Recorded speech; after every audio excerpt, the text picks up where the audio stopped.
Pemirsa, sejak berabad-abad, madu telah diakui khasiatnya bagi kesehatan maupun untuk perawatan kecantikan. Berbagai jenis penyakit bisa disembuhkan dengan rutin mengkonsumsi madu. Selain nikmat, madu tidak mempunyai efek samping sehingga aman untuk dikonsumsi. Baiklah pemirsa, untuk mengetahui khasiat dan juga manfaat madu, langsung saja kita simak liputan berikut ini.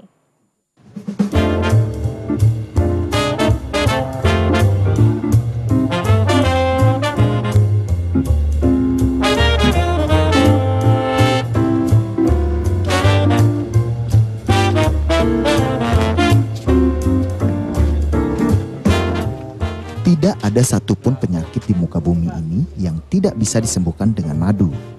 Rasanya, ungkapan tersebut tidaklah berlebihan. Madu yang mempunyai sejuta manfaat, mulai dari meningkatkan stamina tubuh, membantu meningkatkan kecerdasan otak, sampai mampu menyembuhkan beragam gangguan kesehatan. Bukan hanya itu, serangga ajaib bernama lebah masih bisa dimanfaatkan sengatnya untuk terapi sengat lebah yang diyakini mampu menyembuhkan berbagai jenis penyakit, bahkan yang sudah akut.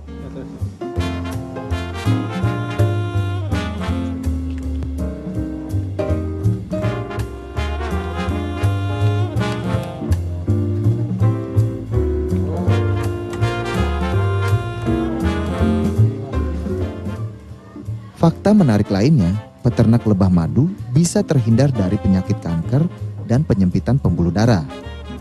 Madu telah berabad-abad lamanya dipergunakan umat manusia. Selain berguna untuk menjaga stamina dan kesehatan, cairan kental yang dihasilkan lebah madu sering dimanfaatkan untuk kecantikan dan bisa membuat awet muda. Karena itulah permintaan madu nasional terus meningkat dari tahun ke tahun. Total kebutuhan madu mencapai kurang lebih 150.000 ton per tahun.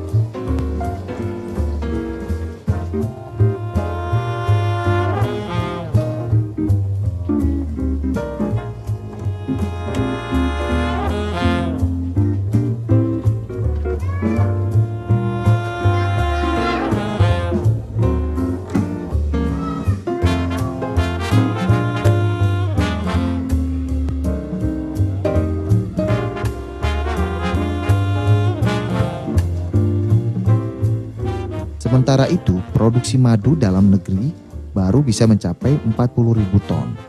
Dengan demikian, usaha ternak lebah madu menjadi lahan yang cukup menjanjikan dan mempunyai masa depan yang cerah. Apalagi, harga madu sudah dipasarkan mencapai Rp60.000 sampai Rp70.000.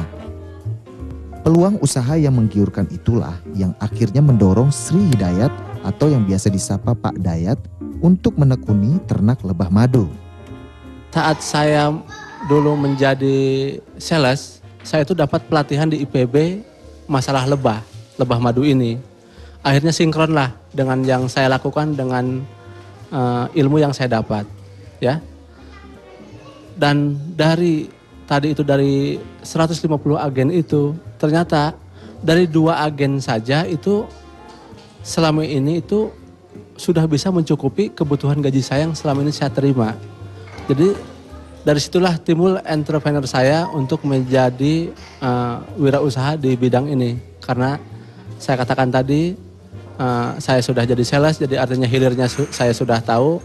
Dan saya juga sudah mendapat pelatihan budidaya lebah madu. Jadi dari hulunya tahu, jadi hulu sampai hilir saya tahu. Jadi kenapa saya nggak praktekkan sendiri?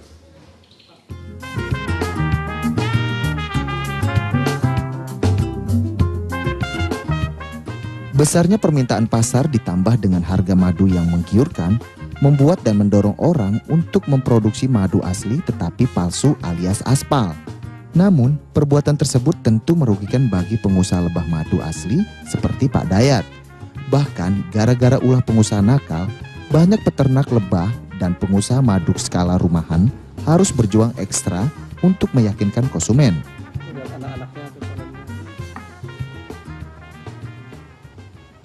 Untuk mengetahui madu baik dan enggaknya, memang itu yang utama tetap harus dibawa ke lab ya. Jadi tidak ada orang yang bisa mengetahui madu asli apa palsunya itu kecuali harus dibawa ke lab. Tapi pendekatannya bisa kita lakukan. Salah satunya misalnya orang yang jualnya alamatnya jelas, peternakannya juga kalau kapan-kapan mau dilihat siap gitu ya. Terus yang ketiganya kalau memang misalkan mau diuji sendiri silahkan gitu kan. Terus yang keempatnya kita pun membawa nama besar IPB dan halal ya kan. Artinya saya dengan mencantumkan lambang IPB dan halal itu artinya tidak mungkin saya gara-gara harga 20.000 harga diri IPB jatuh. Itulah mungkin pendekatan kepada orang yang mau beli madu supaya beliau lebih yakin. Di tempat inilah Pak Dayat dengan dibantu para karyawannya mengolah madu lokal namun memenuhi standar kualitas internasional. Di pasaran Anda bisa menjumpai berbagai jenis madu yang berasal dari bunga tertentu. Misalnya, madu lengkeng, madu kapuk randu, dan madu multiflora. Madu-madu tersebut diyakini memiliki khasiat yang berbeda antara yang satu dengan yang lainnya. Nah, untuk mendapatkan madu dengan rasa yang spesifik, sesuai harapan, peternak menggembalakan koloni lebah ke pohon atau tanaman yang sedang berbunga.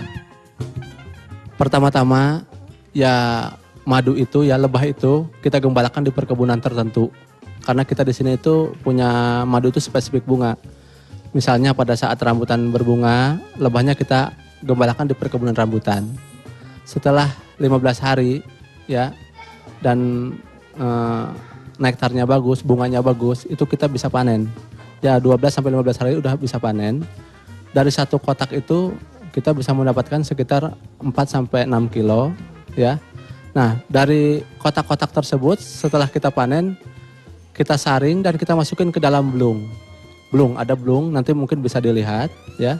Nah, setelah dimasukin ke blung itu ada yang kita langsung botolin dan juga ada yang langsung kita masukin ke mesin untuk penurunan kadar air. Selain memproduksi berbagai jenis madu dengan spesifikasi berbagai rasa, perusahaan Pak Dayat juga membuat berbagai produk olahan berbahan madu lainnya. Misalnya, madu untuk berbagai produk kosmetik, sabun madu cair, sampo madu, dan kapsul madu.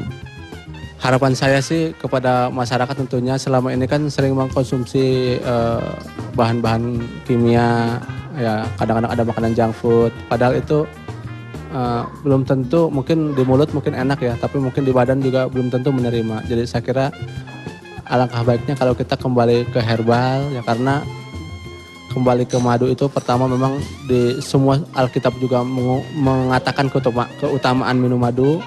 Yang keduanya dengan minum madu ini tidak akan menambah penyakitnya gara-gara minum madu, minimalnya itu. Artinya memang madu ini bisa menyembuhkan hampir semua penyakit kecuali maut kali ya, gitu kan. Jadi insya Allah minimal tidak akan menambah penyakitnya gara-gara minum madu.